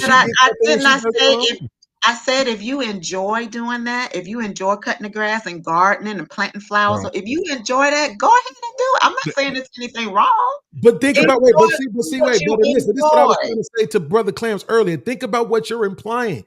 You're implying that she should only do it if she enjoys it. That's crazy. Some women, you're not suggesting that the man should do it if he enjoys it. You're only suggesting that the woman should do it if she enjoys it. But generally, in my experience, like Hank said, he's gonna cut the grass because that's his yard. You outdated Negroes don't. We're not trying to be on your time, beans. We're not trying to do what you do. We're not trying to do that. Lady, the men that I know don't want their wives to grass. Yeah, it's uglier. So men I know don't want their wives doing that. They don't. I think you're missing it. Women own homes right now in a specific age of single people. Women are buying more homes than men. Somebody cutting their grass. So what are you talking about? Lost in I have 2 homes. I have 2 homes, and I don't cut the grass at either one of them. I don't cut grass at either one of them. Lost in translation is absolutely correct. When I leave the house on a Saturday, midday, and I'm driving down the road, the black people, I know where they live. They're my neighbors. The husband's out. He's sweating. He's cutting. He's doing his thing. But them Hispanic women and old Julia down on the corner, while her husband's mowing, she's tying off the plants and cutting the little limbs, and over there got this just, oh God. I mean, they just working their ass. She's bending over, standing up. She's, doing a little touch-up paint by the door. I mean, they're out there working together. Oh God. And I just don't see it amongst us niggas. And let me tell you something. Even my wife had the head double, so I almost talked her tongue because my wife does the same thing. I can be out in the backyard with the yard. My boys are old enough; they can do the whole yard by themselves, right? I taught them well, and they'll do the yard. And I'll go to the front, and my wife will be out there, have my daughters out there putting the plants, digging up all the weeds around. And say, "Damn, well, look at my wife! God damn it!" So I don't want to hear, women ain't, if you're married, I'm going back to what Lost in Translation said, and I'm gonna let him take that back over the boat. If you're married and your husband actually do anything, if that man is doing everything, he actually do anything, he shouldn't hear nothing from you. If he say, "Baby, I tweaked my back today," and our budget, I already done the budget for this month. We ain't paying no yard man. I need you to go out there and knock that front yard out for me.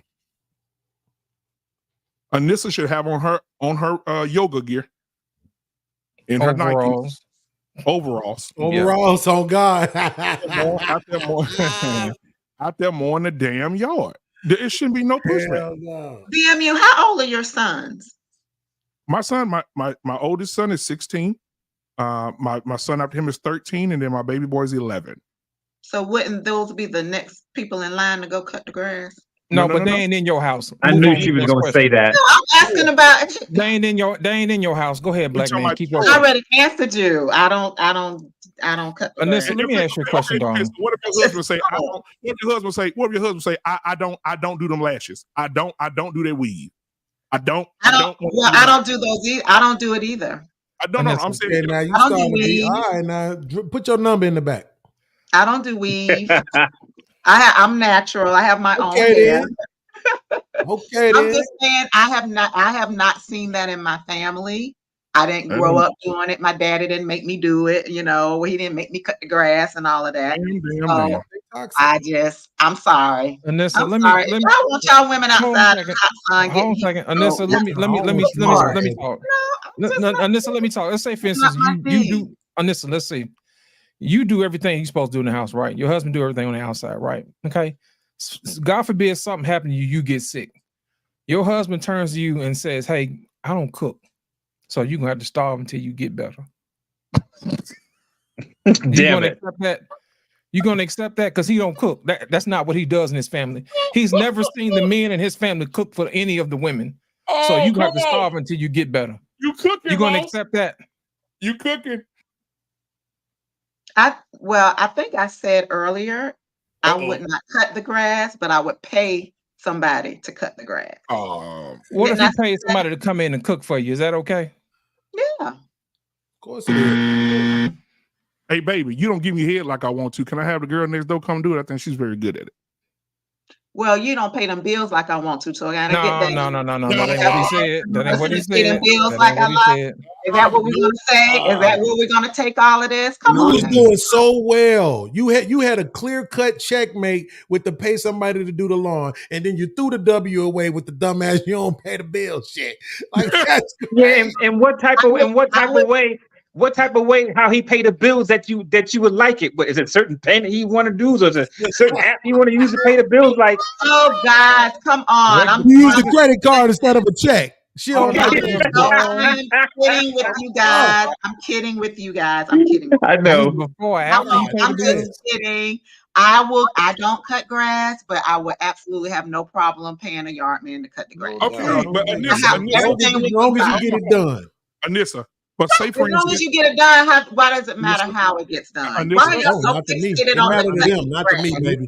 Look, it matter to them, not to me. I'm the one asking you to call me. They don't want you. Like he said his woman takes care of everything. And see, I'm a homemaker. I love taking care of everything on the Nobody's inside. damn homemaker. My home is beautiful. It is immaculate. You're going to be taken care of. You're going to be real fed. When you come home, it's going to be peaceful. It's going to be quiet. It's going to be the way that you like it. Listen, I doubt it if it's going to be quiet.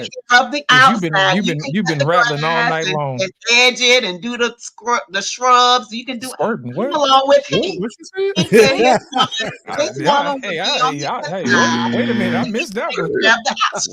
Scrub. Oh, I think it's squirting. Wait a minute, hold on. And he's going to take care of the outside because Hink said he's not doing anything on the inside. That's what he wants his woman to do. Keep reverting to the people that's what I vibe with. I have a question, Anissa. This woman definitely. You finally had a birthday. You've gotten your AARP card, and you can't mount that thing like you used to, right? It's just, you're a starfish in the bed now. And your husband said, "Hey, babe, you're not able to provide me with that stroke you used to do when you used to look at me and pull back on it. Your hip went out. So I'm gonna pay somebody to come in because I know you can't do it. So I'm gonna pay somebody to come in to do it for me. Are you okay with that?"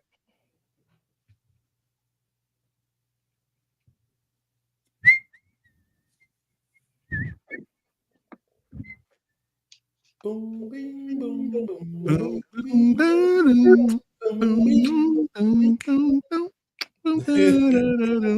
Anissa, are you still there? Unmute yourself. She's still there?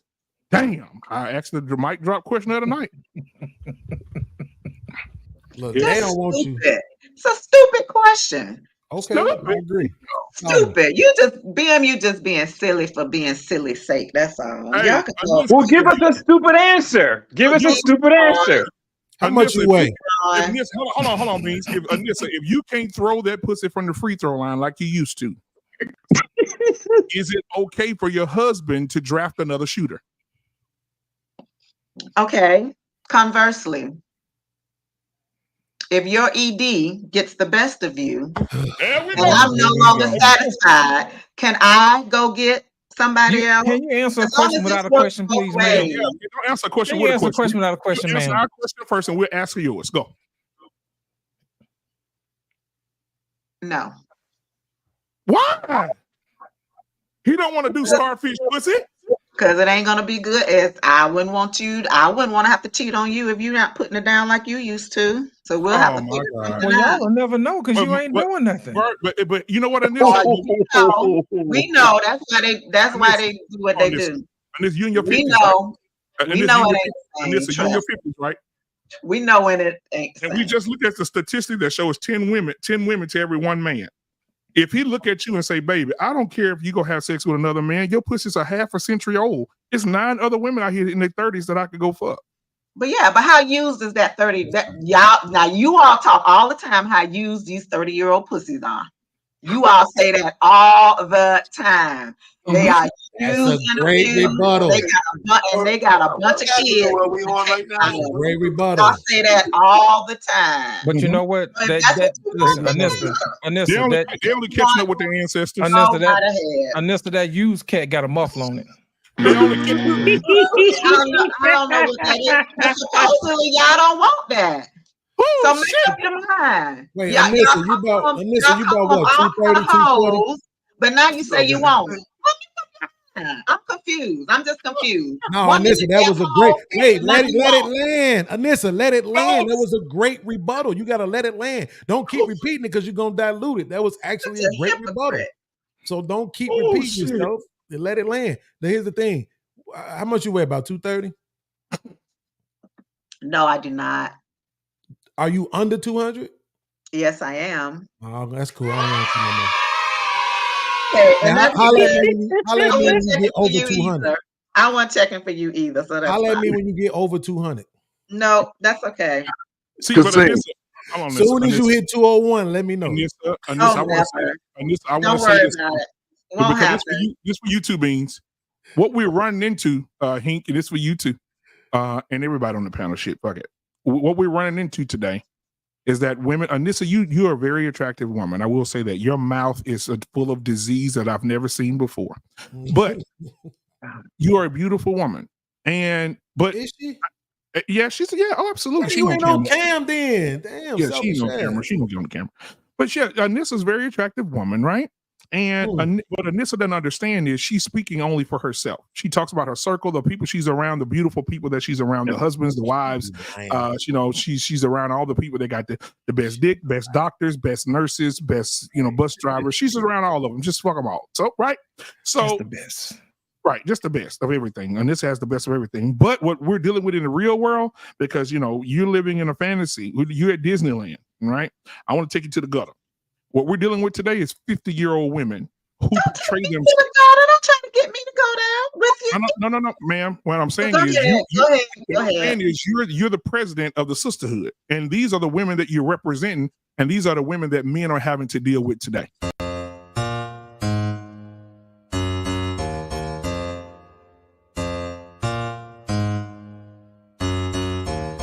Call me Bucky, niggas lucky that I'm innocent. If I didn't have no morals, I'd be menacing. How a nigga rapping conscious but he ignorant? How he from the hood but still gon' go legitimate? How he fuck a bunch of bitches but they still respect the women? He still rolling in Sonata, he just got the windows tinted. Homie stabbed me in the back and that can never be forgiven. In my prime, been.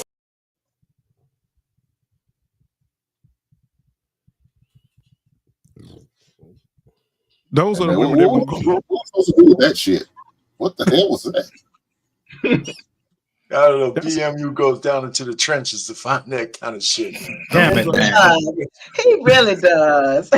Kasim, are you okay?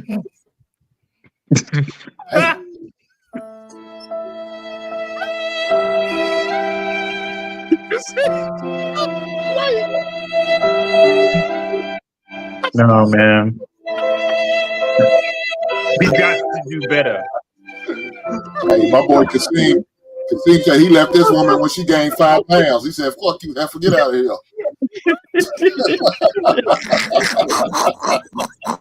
I'm a PhD. Oh my God. You can see your face, bro. Your face, bro. Oh shit, I'm over here in tears, bro. Oh my God. But that's what we're looking at now. Those are the women who Anissa speaks for. The ones who are looking for the doctors and the lawyers. And I remember Kevin Samuel said this a long time ago. He said, not so far as the men, he said, have you ever seen, he asked this lady that called in, have you ever seen a 400-pound woman get out of a Lamborghini at a 5-star restaurant?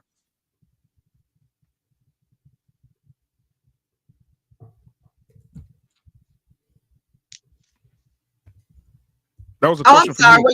Were you talking to me? Yes. I'm sorry, I missed that. What'd you say?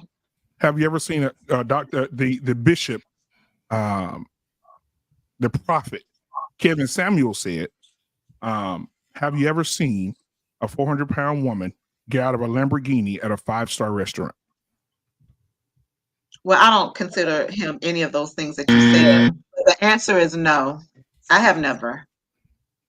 That's because it's impossible. Just like it is for that woman to get a man. Now, somebody gonna go over there during tax time. Somebody gonna go over there during tax time, and get that thing and get that check. I heard a woman on the panel the other day say she ain't never heard of that before. Men dating women just for they income tax. Oh yes, it's men like that for sure. Mm-hmm. As well it should be. Yeah. Now, if Take Heed was here, she'd say Take this. a picture, write it down. I don't give a fuck. You hear me? Do what it do. Ain't no Take Heed, cuss. I didn't know that either. Oh no, you kidding me? Oh my God. Take Heed. Now we'll say this to Anissa as well. We were talking about that. This is for you two, Beans, and Kasim, stay right there because I need to see your face. This is also one of those videos that Arpain, I think this is one of his cousins. And he sent us one of his third cousins. But they said big bag bitch get to the bag. They said big bag bitch you want a snack. Well, this big bag bitch she got the stack. So put big bag bitch clothes on the rack.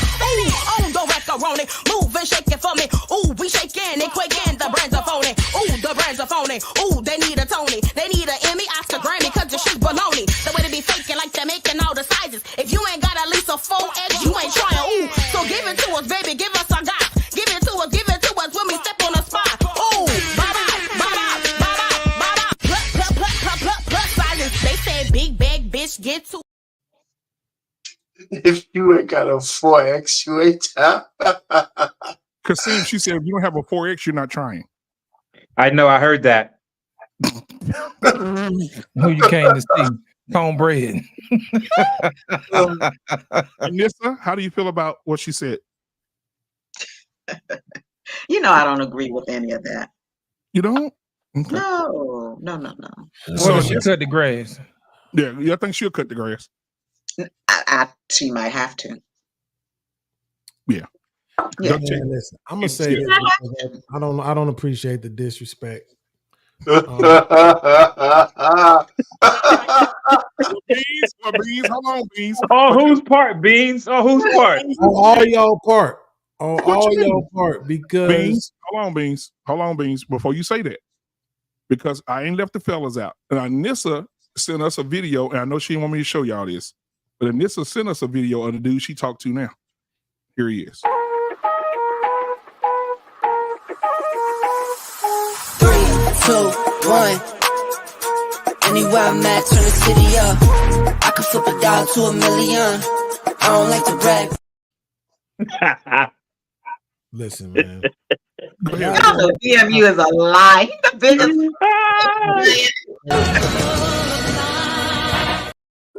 I'm not.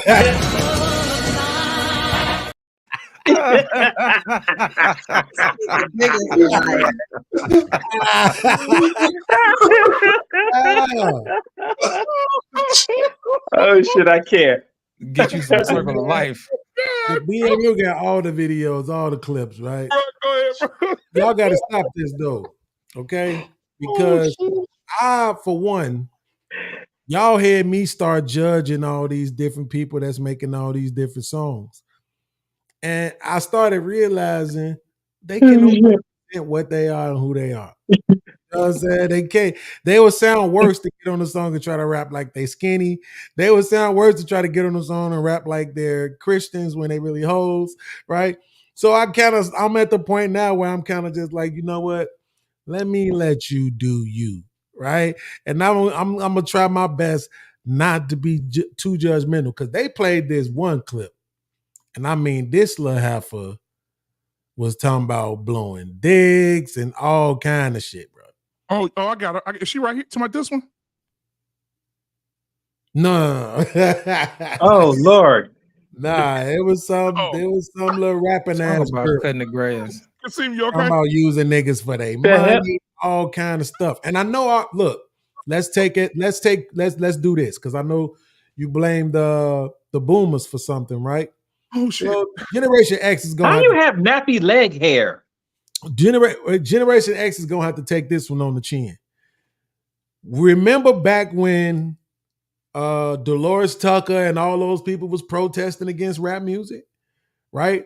And how they thought it was problematic and what it would be being used for. And us in our rebellious nature was like, you just hating and you don't want us to say what we want to say and you trying to silence us, right? And now we see what it is. Right. And I think that's what we doing now, is that we looking at these younger people with hindsight. And we saying, yo, this is detrimental to your people and blase skippy, you know, and it is. And I know it is, and it's messed up, you know what I'm saying? But man, we gotta let these hoes be hoes though. we have to try to control it. Right. I think that's the best thing for us to do. And I know this ain't the subject. I'm sorry, but I've been wanting to say this for a long time. We got to try to control it as much as we possibly can with our own kids, our own community, our own households and stuff like that, because trying to stifle them is going to be problematic. If we shut up one group, then that's right. That's enough ammunition for them to be able to say, well, we need to shut up this group too, and this group too. And what's that? That's why I don't BMU. That's why I don't like the thing about telling white people they can't say the N-word. Right? If you gonna punch them in their mouth, then punch them in their mouth, but don't tell them they can't say it. Because now you're giving them ammunition to bring that back at another time and use it against us to say, well, we can and can't say. Yeah, but Beans, but the first thing we have to do is Don't we have to have some level of acceptance that we just have to accept this is just how they are before we can even make those changes that can try to contain it? No, I'm saying contain it individually. So you contain it in your household. I contain it in my household. It's certain things that you can do. Don't show it on your platforms, right? Things like that. Like it's certain things that we can do on an individual basis, and then on a business level, as Black people, to kind of try to contain the negative rhetoric that is used to highlight us. We understand that whenever a Black person does something, for some odd reason, it is a representation of all Black people. Yes, right? And that's unfair. You know what I'm saying? That's unfair. So, but because we know that, then it's like, yo, we can't stop what these people send out into the world. We can't stop these people from saying what they want to say either, though. We can't. All we can do is minimize it amongst ourselves and say, well, we're not gonna push it. We're not gonna tolerate it. We ain't gonna highlight it unless it's to scold it. You know what I'm saying? But that's because I just be thinking about that, man. When I hear people talk about, I can't remember who it was. I was watching somebody else's show yesterday on BMU, and they brought this up because I brought it up once before on my show about how when they go to other YouTube channels, these people say what they want to say. They not over there saying unalive, dumb shit like that. They not over there saying delete it. They saying what the fuck they want to say. But for some reason over here, it's like the message has been spread around to all the Black channels over here. Bro, you got to say unalive. Don't say the A word. Don't say the S word. Don't say the E word. Don't say the M word, right? And that's what I'm saying. If we allow for that constriction to happen in one area, then we just open it up for them to push it on us in other areas. And I think that's why it's problematic to try to silence them, even though I am going to acknowledge it looks horrible. These young girls, 17 years old, rapping about living these whole lifestyles. Yeah. I'll say this before we got a super chat over here. Thank you, Bob Kitt, for the $100 super chat. Thank you, Ty, for introducing me to these men. We got Information Man in the building tonight. Thank you so much, Information Man, for the $4 super chat. I appreciate you, man. We're going to take a quick break, give y'all a little something, and we'll be right back after this.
All right, thank y'all for that. I appreciate it. That's Bishop Goodjoint. If you want to see him again, go ahead and send in that super chat or the Cash App. I still thought he was online. Still thought he was online. God. They're doing electric glide. You know what I'm saying? All up and down the aisle. Got some footwork, don't it? I seen the Beans trying to steal some of that footwork. That got some footwork. He looked like what we look like as kids mimicking. You know what I'm saying? The Holy Ghost is. That's crazy. Beans, all you need to get you one of them gray beards, man, and hook it up and get you one of them Mr. Robes. You're going to be in there, man. Man, he looking down at them feet like, you know what we talking about? That boy got some good footwork, boy. I would have, man, I would have passed out in there at that church watching that man do that. He thought he was at the frat house, baby, still online, pledging. Hey, somebody the other day in the chat said he was a Q dog. So I said, oh yeah, I don't put it past him. With that footwork like that, he's a Q for sure. Yeah, he making me feel like I'm missing out on my calling, man. I think I'm supposed to be one of those guys too. You know, on the preacher side of the game. It's gonna be. I can't do it, bro, because I know I'm Beans. You cannot do it, Beans, because you're spiritually bipolar. Let me tell you what that means. That's a fact. What you're gonna do is put Beans on. Hey, we can put him on praise and worship team. You know what I'm saying? He can do that. Beans gonna say, Give it honor to God this morning. Put your hands together for God this morning. Put your hands together for God this morning. If you go ahead, get your Bibles, turn to your neighbor and say, it's about to get hot in here. Go to Psalms 23, and it reads as says, the Lord is my shepherd, I shall not want. He maketh me to lie down in green pasture. Because you bitches don't understand. Lay down by the water. Listen, lay down by the water, you dumb motherfucker. You niggas. You stupid motherfucker. It's just gonna go left. It's gonna go left, and just nobody gonna get nothing out of it. So, Means answer yes or no. Yes or no? Yeah. Yes or no? Do you take him and you change it? Yes or no? Do you dumb motherfuckers love Jesus or not? Fucking say yes or no. Yes or no? You going to hell. You going to hell. You going to hell. It probably happens just that fast, too. That's and then he'll calm back down. Hey, Sister Johnson, you just lose your husband? We feel so bad that you lost your husband. Hey, call me afterwards. I'm gonna come over and talk. Pass the collection plate. I might pass the collection plate. Don't pass the collection plate, because they're gonna pass the collection plate. They're gonna give it to Beans. He's gonna say, "Y'all think this a fucking enough to pay the rent? I ain't got shit." B's gonna be unplug the organ. They don't deserve no music. You're stupid. Unplug it. Stupid. Turn off the guitars. Turn off the guitars. Well, y'all stupid, boy. And guess what? His associate pastor would be Hink. Yeah. Oh, if I knew y'all hoes was gonna put this in the offering, I would have left y'all hoes at the altar. Leave them hoes at the altar. All you spiritual helpers. Oh my God. Oh Lord, but man, thank y'all for coming tonight, bro. We had a great conversation, man. Anissa, thank you so much for bringing your toxic ass in here and giving us all. See, man, don't let this be your last time, bro. Man, I really appreciate the conversation, bro. Thank you for being here tonight, man. You took out your time to come over, and I appreciate it, brother. We on every Monday, Tuesday, Wednesday. Yeah, we on every day. Are you normally on this time of night? Because normally I'm normally with my girl, but for the weekend I'm here at a conference. So I'm at this hotel. They put me. That's why the lights is all bad. But I'll probably be joining on like after work and after hours or whatever. I'll come on some more panels. Yeah, we have barbershop on Friday night. On Saturday we have candid conversations with a housewife with Miss Jenny, and then we have vining things, but it's more of a sale thing. So I don't know. It's not really a panel on that one. And then on Sunday, we have the Gray Area, which is on right now. It's streaming right now. But on Tuesday is our big show. We have Flipping Tables on Tuesday. This is an extension of that. On Tuesday, when it really goes down. And this week, the subject this week is just wipe it off. Just wipe him off. You'll be okay. We heard a woman say that if a woman have sex with a lot of men, all she got to do is just take a shower and she'd be okay. So we're going to address this. Yeah, she addressed that to me. So I'm gonna put it out there. And then on Monday, tomorrow, we got Mr. Payne on this network tomorrow at 6:00 Central Standard Time. He'll have his panel on tomorrow. What's the name of your show tomorrow? Oh, yeah. Are successful black women intimidating to black men? That fucking simp ass shit. I love you, Payne. But we'll have that tomorrow, man. And on Wednesday, we have What We Know Wednesday with JT. And he'll be cooking on Wednesday. So yeah, every day, man. Just Kasim just hit us up, man. We on every day, and especially Tuesday will be good, man. If you want to come over, and matter of fact, send me an email too, so I can get your contact information, so I can send you the links. What time Tuesday? We're on 8:30 Central. Oh yeah, I can do that. I do that Tuesday. I can do that. Okay, yeah, and send me an email at blackmenunfiltered@gmail.com, and then I'll respond back to you. All right, appreciate it, man. We got. Be good, man. You too, brother. Pookie Hybrid $4.99. Why dude head floating at the bottom? Everybody been asking that all bro. My son asked me that. My son said, "Dad, you got a ghost on your show?" I said, "No, that's Trey, man. That's Trey Furry, bro. He just floating at the bottom." My 11-year-old was like, "Damn." I took them to go see Kong today. Now, if y'all like movies, go see that Kong and Godzilla. That shit was amazing. It was. Kong and Godzilla toast some shit up. So go see that. My son enjoyed it. And but that's it, man. I'll see you guys later, man. Beans, don't let this be your last. I ain't seen you since Moses threw the tablets off the mountain. So Make sure you come back over here and holler at you. Well, I hit your ass up on Instagram. You in Instagram jail or something? No. Shit, I hit your ass on Instagram. Do it go through? I'm gonna send you one after this. I thought I sent you some on Instagram too, because every other Saturday we do the we're doing Fight Club alum show. And so yeah, man. This Saturday coming up, it'll be the next one. So yeah, we was at the genesis of the Fight Club, wasn't we? Yeah, that's what I'm saying. We was at the genesis of that shit. Make sure you pull up this Saturday, man, for the Fight Club alum show. Okay. All right. I'm not sure yet. The first week we talked about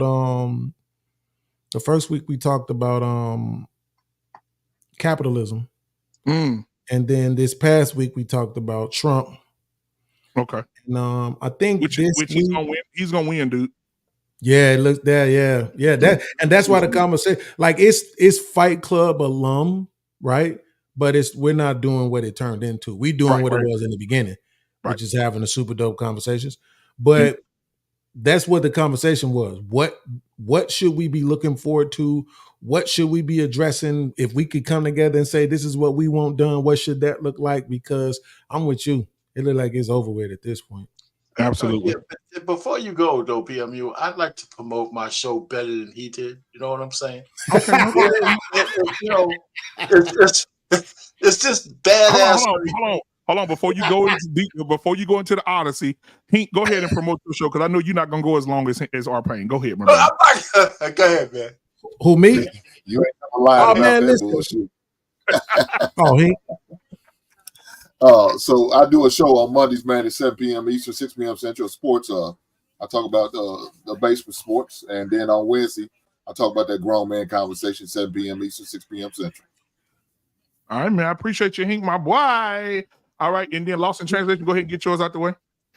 Yeah, man. Y'all can find me here on Sundays. You know what I'm saying? Black Man Unfiltered, also on my channel as well. You can also find me on Monday on Humble Dash channel. That's where I be at most of the time. And then on Tuesday, I'm on my own over here with Black Man Unfiltered on Flipping Tables. Yes, sir. And of course, on Fridays, we'll be at the barbershop as always. That's how you can find me. Absolutely. All right, Trey Ferg, you got anything, any common words before we let Noah start speaking off the mountain, Sinai? Oh, man, yeah, just like everyone else, man, I'm just on BMUs on Wednesdays, man, the 1-on-1 sports shows, man. We talk everything between sports and after sports and just what it is, come out and check us out. I mean, absolutely. We all in a unique space. This is just something to say. It's we're in a unique space, man. Everybody's getting to a place in history that we've never been before. So if you want the results for yourself, just put in the work now. Don't wait the next 20 years crying about the results you get when you didn't put in the work. Put in that damn work. I didn't want to set a huge fire, but somebody did say, because I know Hink is a big sports guy too. Somebody say that KC is almost as better shooter as Steph Curry. I heard that today on a sports show. Who? Exactly. Oh yeah. You know what? I did want to say that too. Congratulations to Don Staley, but I do feel bad for Caitlin, man. You too. I was rooting for who they played today? Yeah, it's over with. They played tonight. Who won? South Carolina. Damn. See, Caitlin got all that fucking way, bro. And man, yeah. Hey, what's the Hey, I like those titties, man. Don Staley made tried those titties. They were what's that big old pretty girl that played for South Carolina with that big old red hair? I don't know they team like that. Ain't nothing pretty about PMU.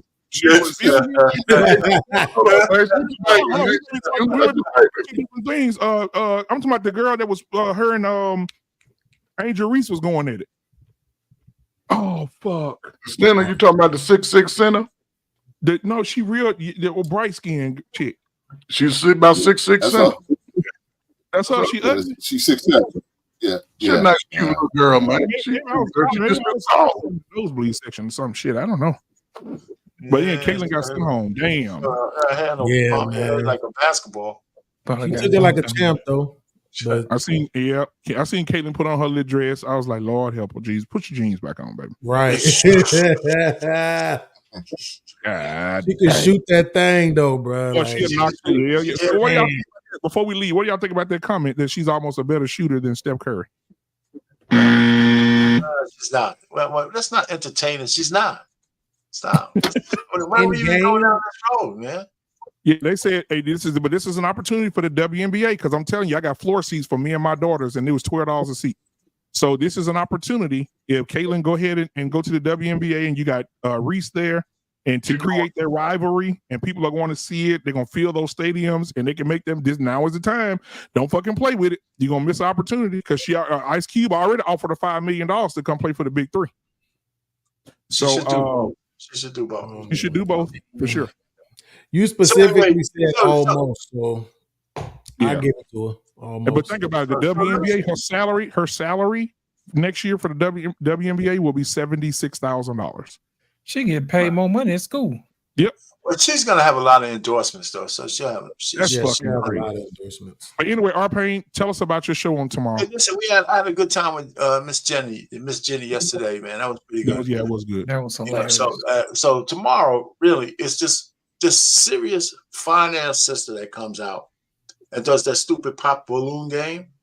But the real crux of the show is the men's reaction to her and the intimidation factor she had with some of these guys. It's pretty hilarious. So it'd be nice to chop that up as we go through the thing. And so it's one of my fun pieces. And so that tomorrow at 7, that should be pretty good. So whoever comes up on the panel, we could kind of chop it up, look at this man's reaction, this man's reaction, this man's reaction, and say, wow, is she really intimidating these guys or not? You know, so it might be something to talk about. So it should be fun because some of it is kind of funny. Yeah, absolutely. I want to say this, man. They called me today from my beautiful corporate job in a 76-story fucking building. I was supposed to go to work tomorrow. They called me today and said this. I'm gonna share this with y'all, then we're gonna get out of here. Let me see what them show them. Go right to it and tell y'all what it said. They says here. Where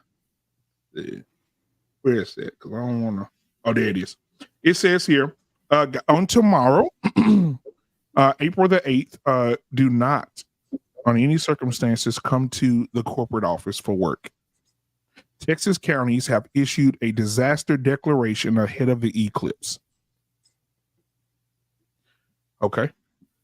So I went and looked at the news. They said they're expecting, because, you know, Texas is in the center of the shit. So in Texas, you're going to be able to see the full fucking thing in Texas tomorrow. So they said they're looking up to 400, 500,000 people to be downtown, just downtown.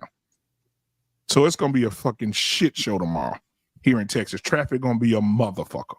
So I'm not going nowhere tomorrow. I'm going to sit my ass right here. It's like that all over the country, man. Oh, so that means you can send me the link on time. Man, fuck you, man. See, they're gonna be partying everywhere, man.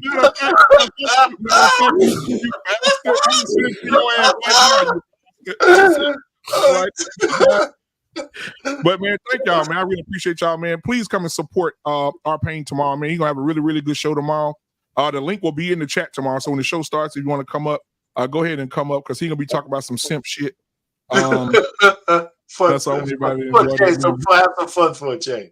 And Beans, man, I love to have you back on them on those barbershop conversations, you and Hink, because Hink used to come in that motherfucker hot, boy, volcano hot. But thank y'all, man. I appreciate it. And before we go, I want to show y'all I do have some background singers that are gonna start singing in the show. I want to just introduce them to you. We call them Jesus Big Toe. Here they go. God damn it. All right. A couple of them say they've been at Bean's house. So I want to shit. Wow. The first one says she know Trey Furry personally, so I don't know about that. Ain't ask no question.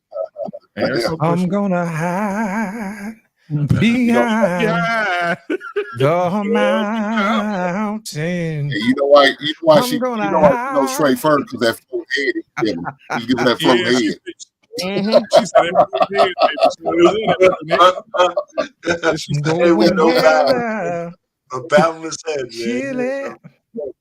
Chilly when chilly winds don't blow. All right, guys. Man, I appreciate y'all, man. We'll see y'all on tomorrow. Peace. Later.